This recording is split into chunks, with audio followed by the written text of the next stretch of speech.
Good evening, everyone. Our topic is about implications for teaching and policy. To get started, it's important to mention the origins of globalization. This movement came out from two forms of social and political organizations. The geopolitical globalization emerged from the capitalist expansion in the 19th century. It stratified communities and languages in a hierarchical and centrifugal fashion. For instance, Thomas Macaulay, a British politician, introduced English education in South Asia in order to create an English elite to establish business relations with other countries.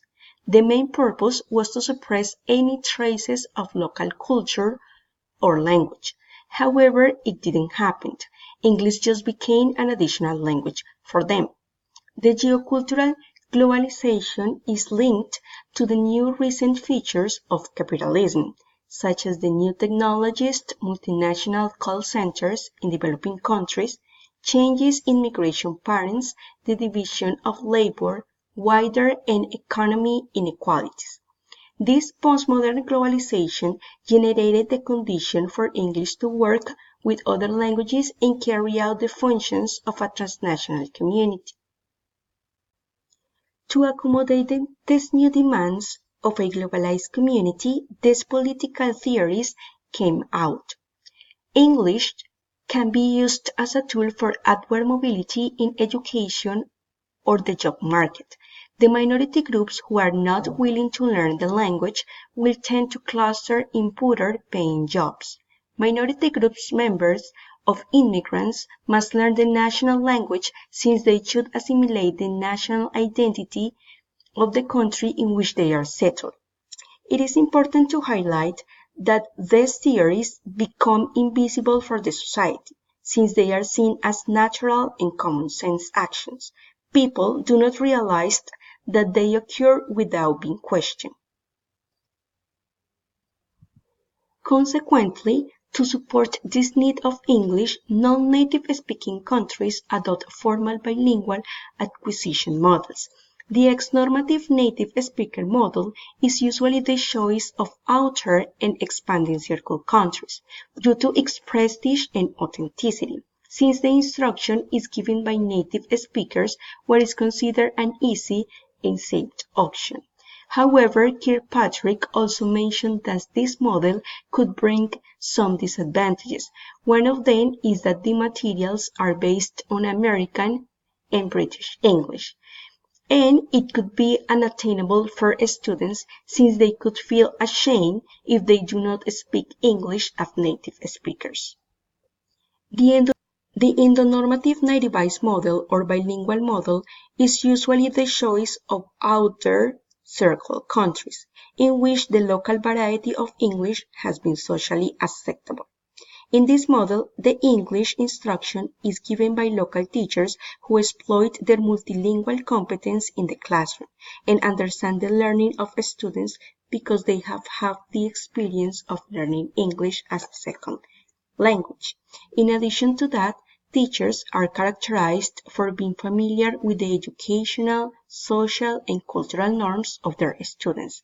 But one of the disadvantages is that it can be a major drawback if the model have not been codified and qualified, since there are not grammar, not textbooks, or material based on the local model. The lingua franca model is based on the goal of successful cross-cultural communication. It could be advantageous to both teacher and students. In this model, students need to be alerted in which linguistic features cause problems of intelligibility. The curriculum must be focused on how cultures differ and the implications of such differences for cross-cultural communication. Students need to be taught the communicative strategies that help successful cross-cultural communication.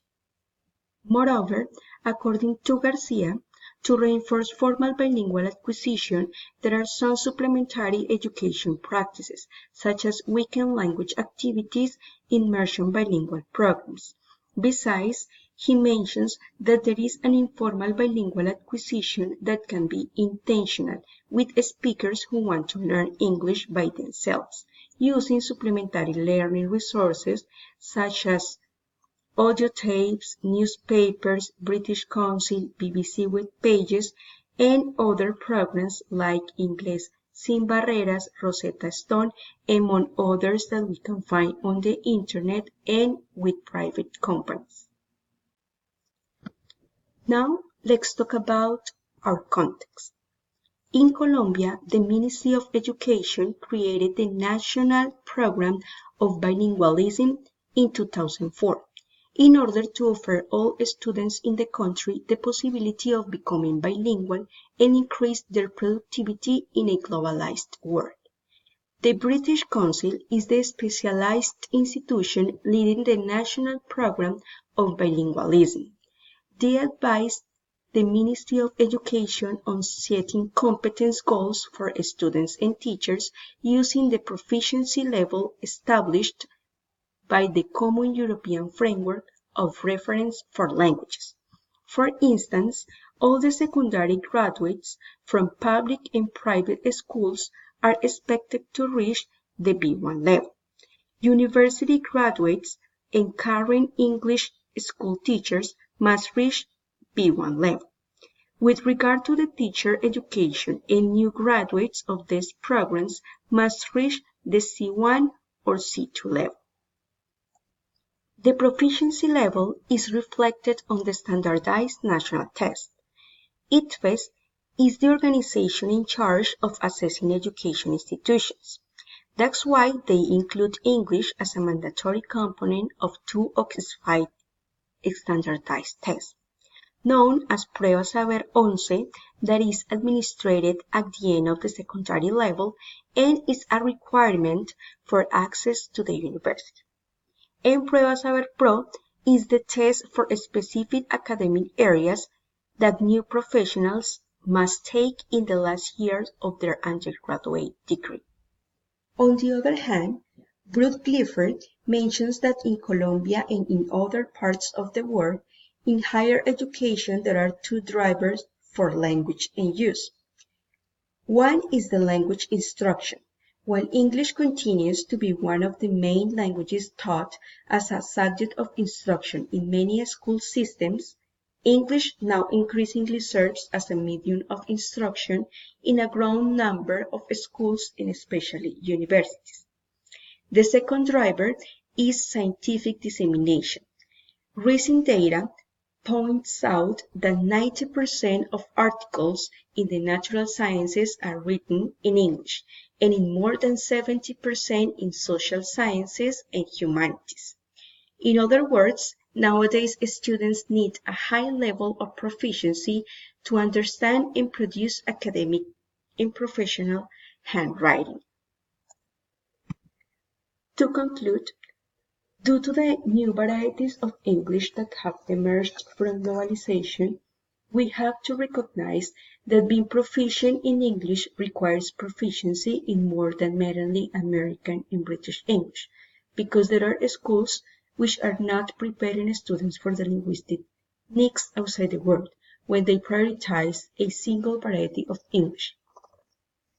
In addition to that, the formulation of a lingua franca in a dynamic approach to language proficiency can lead toward identified communicative practices, since we need to shift from language as a system to language as a social practice, and we need to move from teaching English to teaching language. Thanks so much for your attention.